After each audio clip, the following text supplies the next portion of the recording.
looking for a distributor of coffee and tea that might be able to help us really get this into the hands of individuals out there. So if anybody knows of a distributor of this type of product to be able to help us move forward, that would be great. Just a couple of things to look at from our fundraising efforts. We have over 6,000 new donors in the past year to Animal Care and Control. So despite a lot of negativity, and despite individuals who might be trying to hurt donations coming into Animal Care and Control, there are still approximately 6,000 new people out there who want to make a difference proactively in helping the lives of animals in our care, so that's really terrific. Just some interesting data is that, and this is generally in donations in general, there are twice as many women as there are men giving to ACNC. Our highest estimated gift occurrence is coming from Brooklyn, yay Brooklyn. We have dramatically increased our donations coming in directly over the counter at Animal Care and Control. Our staff is now asking people, would you like to give a donation to help for the care? And last year, we saw about $85,000 come in directly over the counter from individuals who want to help. So those are people who are in our building, happy with our services, wanting to make a difference in the lives of animals, which is great, because the more donations that can come in, the better job that we can do, the more staff we can hire, the more cages will be cleaned, the more animals will be given medical care, the more money that we have really goes a long difference.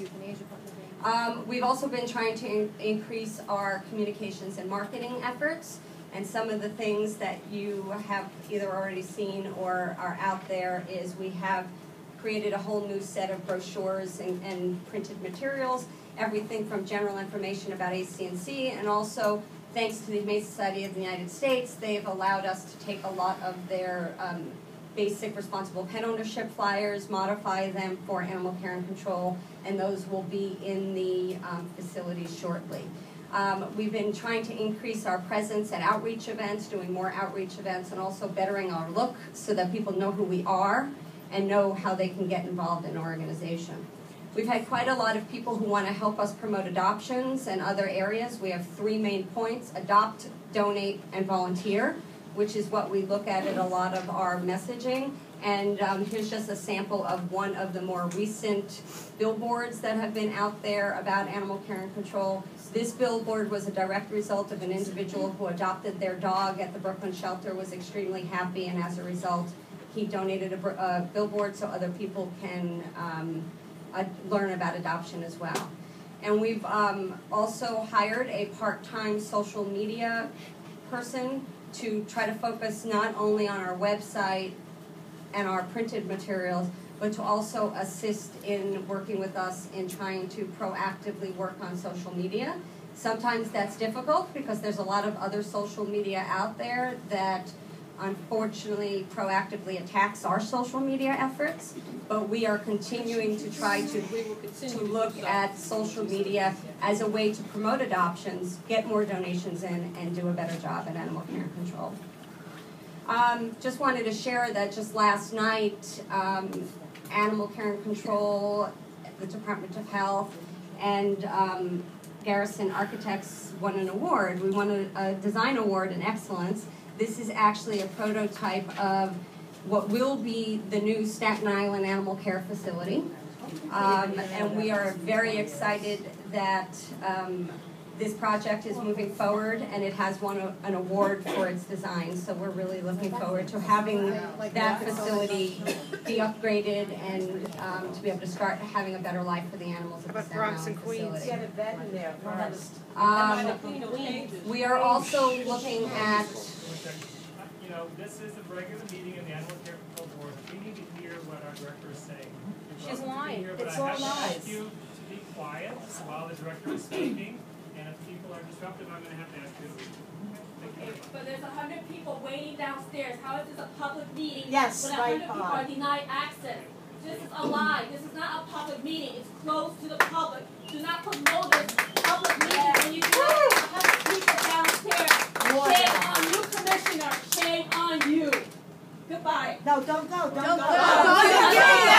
You're making it. Don't stay. Other people that have to come up. Shame on you. We Public. continue to work to try to increase our staffing at Animal Care Control, which definitely is a real issue. We are currently hiring a director of operations. Our current acting director of operations, Dr. Janesco, is going to be moving and working with the ASPCA. However, we are excited that the ASPCA has agreed to allow her to continue to help Animal Care and Control, and a good percentage of her time will be focusing on Animal Care and Control's internal medical operations and how we can do a better job in that area.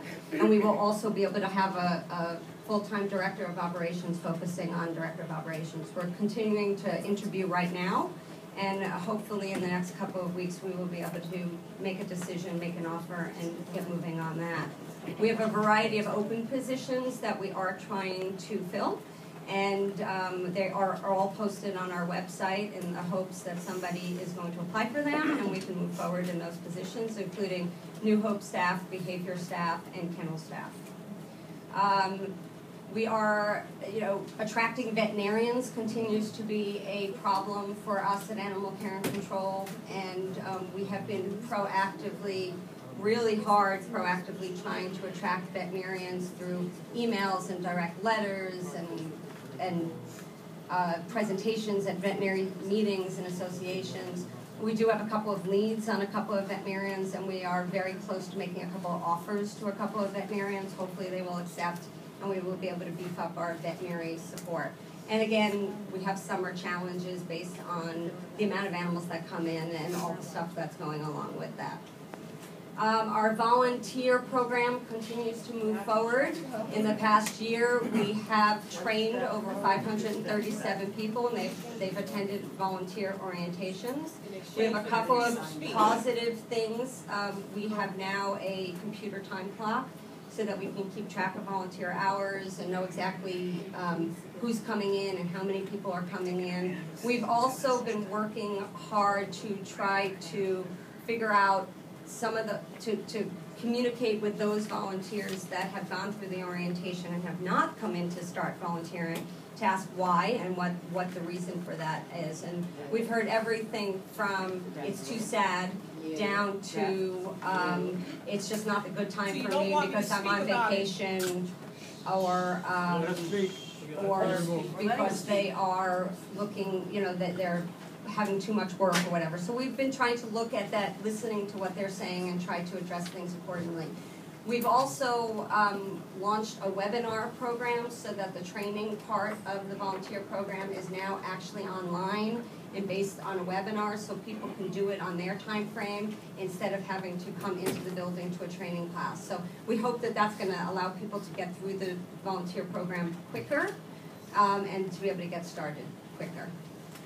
Field services continues to keep the streets safe and save lives every day. These guys are going into dangerous situations and really putting a lot of energy and effort into saving the lives of animals and people every day. They responded to nearly 15,000 calls last year in the community. And I wanted to highlight one particular animal that was recently, as of last week, in the news. This is Ella. Ella was found just like that. That was a picture taken by our field officer who was driving by. Ella was basically left abandoned behind a dumpster, thrown away like trash. Our field officer was able to pick him up, rush him into the shelter. We did have a vet there. The vet was able to look at Ella. We were able to get Ella to an outside veterinary care. The bill for that is being paid for by the STAR program, Special Treatment and Recovery, which is a special fund we set up for donors to be able to donate to animals like Ella. We were able to get Ella into our foster program. So Ella is currently in a foster home, and more recently Ella is doing well. Looks like this. Now, as you can tell, she's still really skinny and really hurt, but the good news is we were able to provide her what she needed, and she will stay in foster care until her wounds are healed. And even better news is, based on positive media that we've gotten because of Ella, we now have about 15 people who sent in interest wanting to adopt Ella. And I share this because not only does it show the work that our field officers are doing, the shelter is doing, but it also shows what positive PR can do. And it shows how you doing positive PR for a dog like this, who might not have a chance otherwise,